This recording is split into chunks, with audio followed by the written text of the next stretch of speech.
Само ти ще дойдеш с мен до края на света без никакви поводи. Слушай се внимателно, в песента не е само до ре ми. Ако искаш, разкажи твоите тайни, сподели ми какво боли. Но не може да бъде пак като преди, красиво и истински. Престани да ми мълчиш, поне ми напиши, че мразиш ме и дразниш се на целия свят, го разкажи. Знам, че късно втръсна ти, затова си в посредствен вид. И сега най-лесното е тая песен на репит. Колко гнусни хора има, ти винаги искаш тях разбита, пак претичваш, но придвижваш се с единия крак. Ти будиш дявола, той те хапе, ти си виновна преди времето. Предупредих, не мога.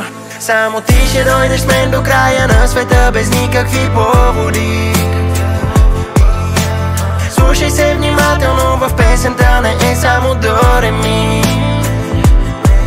Ако искаш, разкажи твоите тайни, сподели ми какво боли. Но не може да бъде пак като преди, красиво и истински.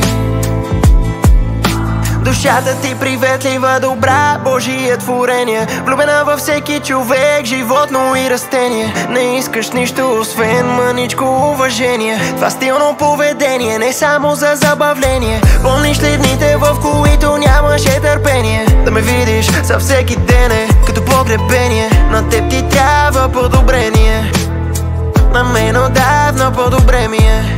Само ти ще дойдеш с мен до края на света без никакви поводи. Слушай се внимателно, в песента не е само до ре ми. Ако искаш, разкажи твоите тайни, сподели ми какво боли. Но не може да бъде пак като